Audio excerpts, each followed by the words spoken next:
तुदेव हरिः ॐ श्रीगुरुभ्यो नमः। श्रीकृष्णाय नमः। नारायणं सुरगुरुं जगदेकनाथं भक्तप्रियं सकललोकनमस्कृतं च त्रैगुण्यवर्जितमजं विभुमाद्यमीशं वन्दे भवग्नम् अमरासुरसिद्धवन्द्यं नारायणं नमस्कृत्य नरं चैव नरोत्तमं देवीं सरस्वतीं व्यासं ततो जयमुदीरयेत्।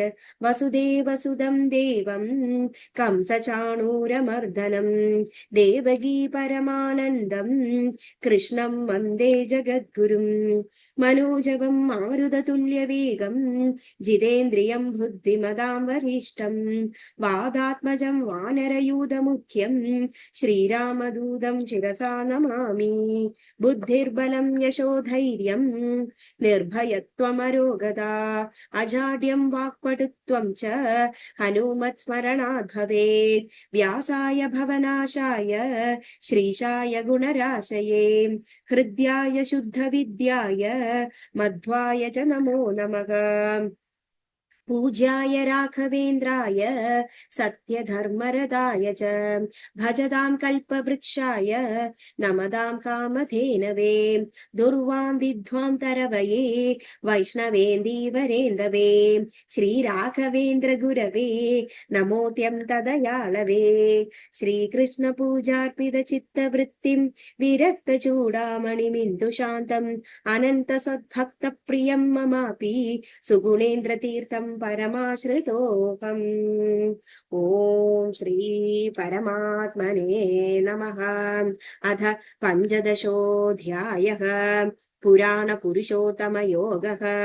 श्रीभगवानुवाच ऊर्ध्वमूलमतः शाखम् अश्वत्थं प्राहुरव्ययम् छन्दांसि यस्य पर्णानि यस्तं वेद स वेदवित् अधश्चोर्ध्वं प्रसृतास्ततस्य शाखाः गुणप्रवृद्धा विषयप्रवालाः अधश्च मूलान्यनुसन्ततानि कर्मानुबन्धीति मनुष्यलोके न रूपमस्येह ततोपलभ्यते नान्तो न चेदिर्न च सम्प्रतिष्ठा अश्वत्थमेनं सुविरूढमूलम् असङ्गशस्त्रेण दृढेन चित्वा ततः परं तत् परिमार्गितव्यं यस्मिन् मदादन्निवृतन्ति भूयः तमेव चाद्यं पुरुषं प्रपद्ये यतः प्रवृत्तः प्रसृता पुराणी निर्माणमोहाजितसङ्गदोषाः अध्यात्मनित्या विनिवृत्तकामाः द्वन्द्वैर्विमुक्ता सुखदोः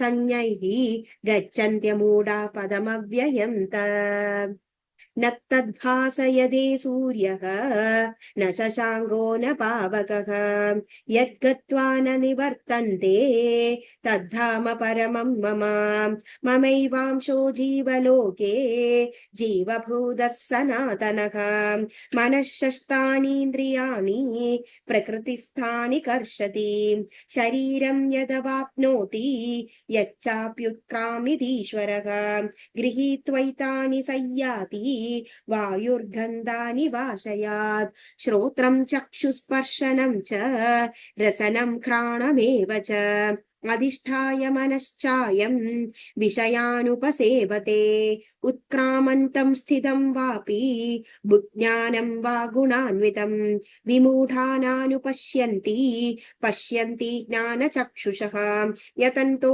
योगिनश्चैनं पश्यन्त्यात्मन्यवस्थितं यतन्तोऽप्यकृत्मानः ननैं पश्यन्त्यचेतसः यदादित्यगतं तेजः जगद्भासयतेऽखिलं यच्चन्द्रमसि यच्चाग्नौ तदत्तेजो विधिमामकम् ग्रामाविश्य च भूतानि धारयाम्यकमोजसा पुष्णामिच्छौषधी सर्वाः सोमो भूत्वा रसात्मकः अहं वैश्वानरो भूत्वा प्राणिनां देहमाश्रितः प्राणापानसमायुक्तः पचाम्यन्नं च दुर्विधं सर्वस्य चाहं हृदि सन्निविष्टः मत्तस्मृतिर्ज्ञानमपोहनं च वैदैश्च सर्वैरहमेव वेद्यः वेदान्तकृद्वेद विवेद्विदेह चाहम् द्वाविमौ पुरुषौ श्लोके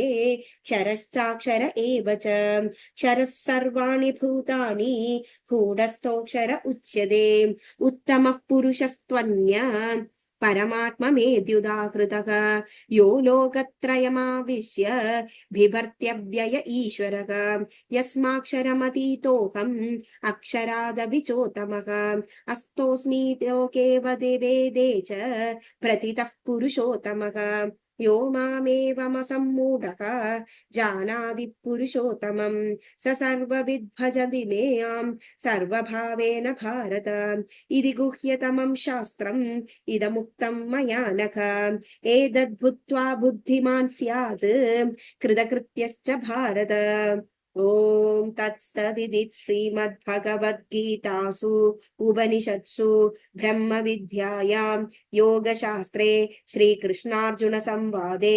पुराणपुरुषोत्तमयोगो नाम पञ्चदशोऽध्यायः। ॐ पूर्णमदः पूर्णमिदं पूर्णात् पूर्णमुदच्यते पूर्णस्य पूर्णमादाय पूर्णमेवावशिष्यते। ॐ शान्ति शान्ति शान्तिः।